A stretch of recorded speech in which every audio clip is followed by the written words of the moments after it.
Texas is very big on business, you know? Refineries are businesses, and it's hard to trust anybody. It really is. You can walk out here at certain times and you can just smell the chemicals in the air. Harris County, the largest county in Texas and the third largest in the country, is putting up an environmental fight against the state powers that be, who, of course, are choosing to prioritize profits over people and planet. It's not easy being blue in a red state, and this time it's Houston versus Texas. I'm Yasmin Khan with Rebel HQ, and before we even get into this, I actually have an update. I was about to record this video when I saw a headline that SCOTUS just curbed the federal government's ability to fight climate change in yet another bombshell ruling from this defunct and corrupt court. This is exactly what we're about to talk about. I recently spoke with Harris County attorney Christian Menefee about the gridlock local elected officials face against the state. And for many Texans, we know all about this. Texans, I can tell you firsthand, are tired of being told by non-Texans to just deal with the nonsense of our Republican-run state government because, after all, we voted for them, we made our bed, and now we have to lay in it, right? No, not quite. First of all, most of the major cities in Texas are blue. The red areas fill in all those in-between spots. Problem is, in such a big state, there's a lot of those in-betweens. And because of the way districting works, it's not great that the blue voters tend to be concentrated in specific areas rather than spread across the rural areas.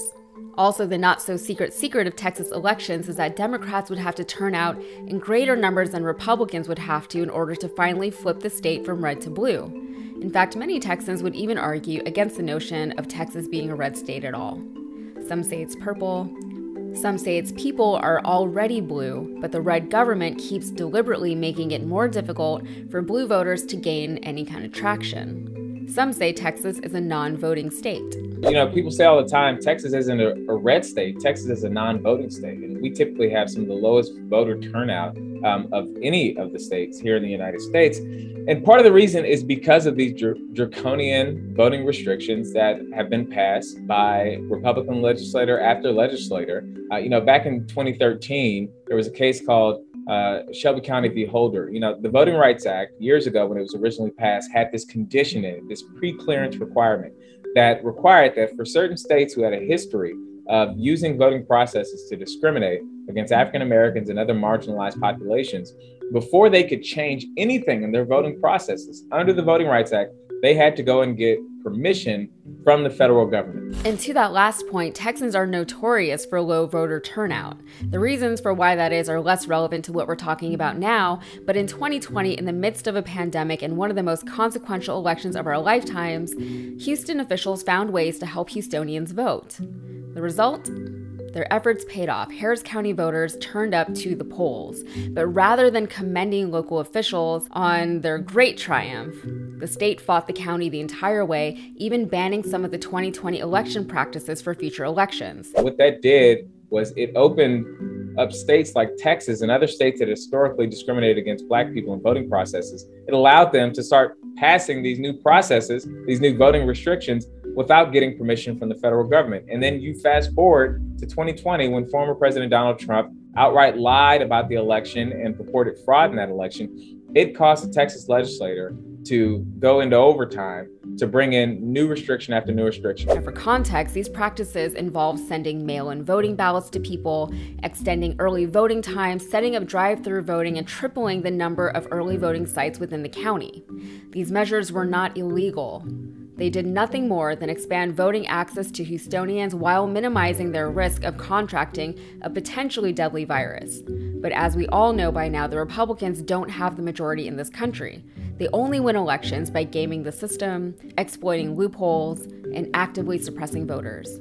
And if you don't believe me, believe them. According to an article published in Grist, Lieutenant Governor Dan Patrick said, "I have news for Harris County. You're not the capital of Texas. The state capital resides in Travis County, in the city of Austin, in this building, not in the county judge's or the mayor's office."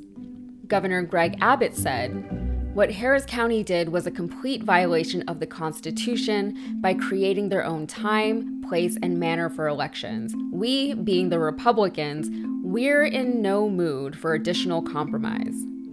Still not clear enough, Attorney General Ken Paxton, who, by the way, spoke at the January 6th rally and was just arrested for securities fraud, told Steve Bannon on his podcast, quote, "Had we not done that, we would have been one of those battleground states that were counting votes in Harris County for 3 days. Trump would have lost the election in Texas." Now, in a representative democracy, the voter is supposed to hold power over the government, not the other way around. However, those in elected positions maintain that they are the ones with the power, and they're desperate to hold on to it. So, back to today's actual story, Houston is the energy capital of the world, which is a lofty and distinctive title, but holding that title comes with its challenges. The east side of Houston is known for its petrochemical plants. The Houston Ship Channel runs through the east side, from the center of the city all the way down to Galveston, Texas.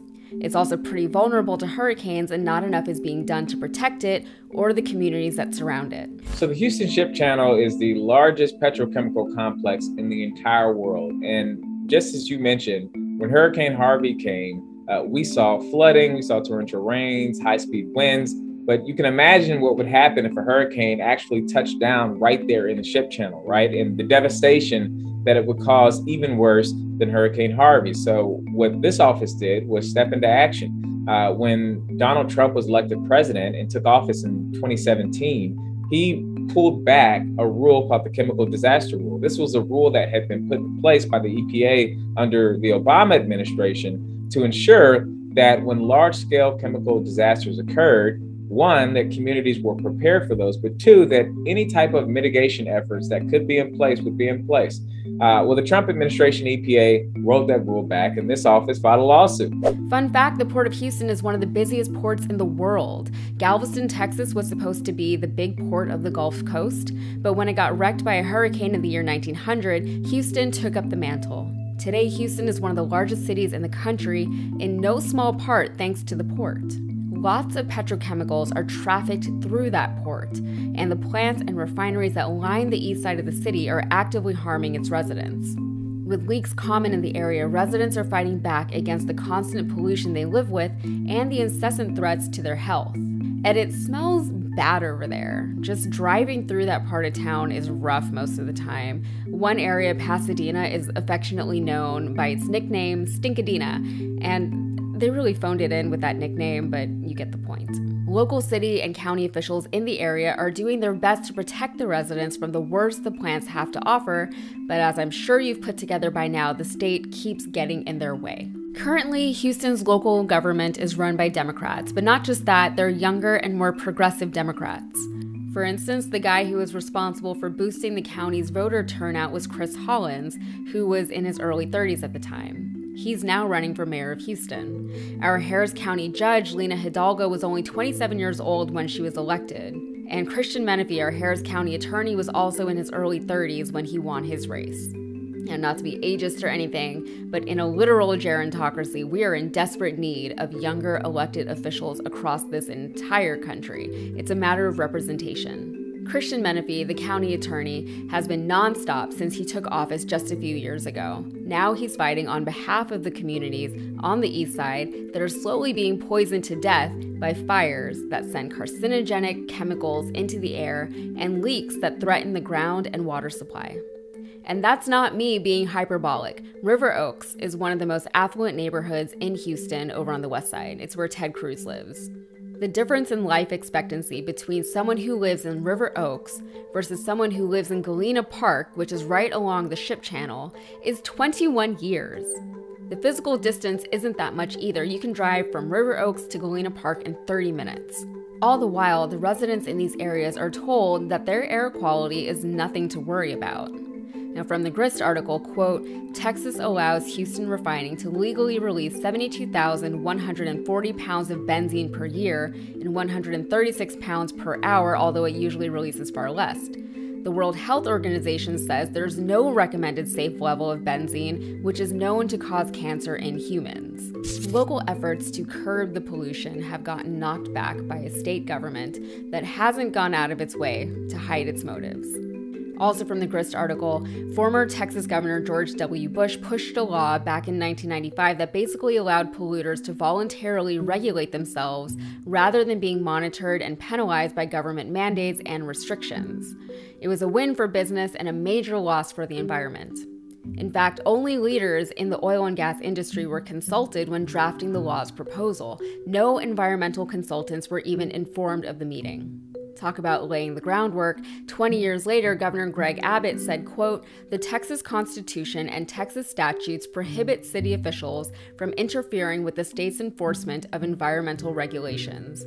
I am committed to promoting economic development and job growth in the state of Texas by reducing the regulatory burden that drives up the cost of doing business," end quote.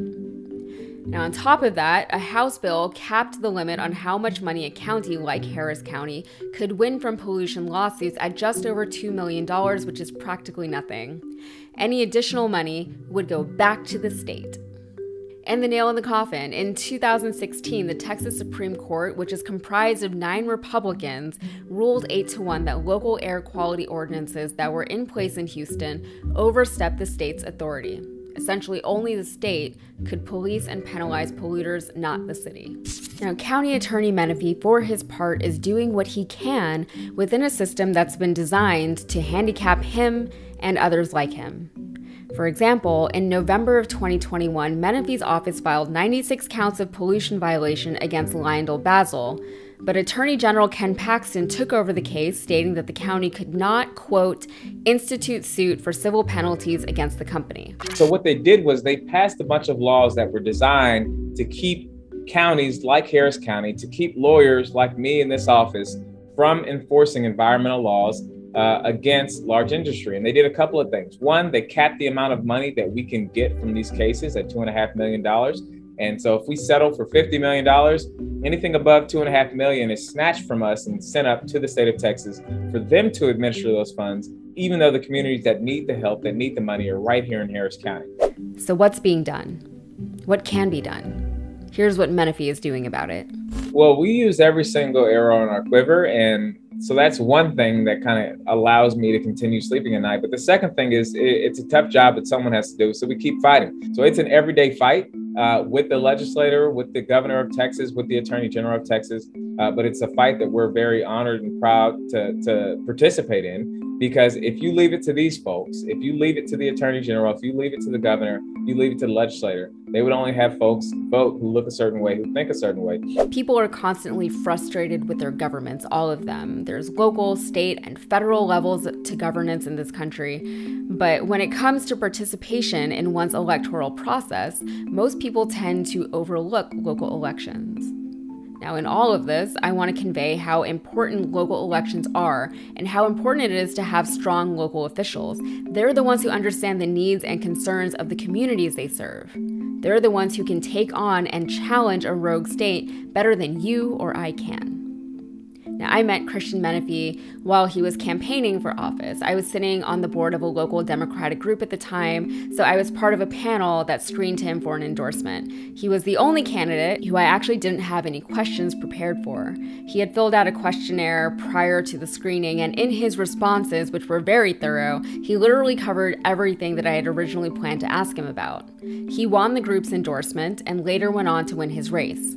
And I'm proud to say that my own involvement in my local government, however incredibly minuscule, might have made a bit of difference in the outcome of the election. There are plenty of opportunities for people to get involved. It doesn't mean that you have to go knock on some stranger's door. It doesn't mean that you have to volunteer for an entire campaign. There are local groups in your area, I promise you, that are working towards the same goals and ideals that you have.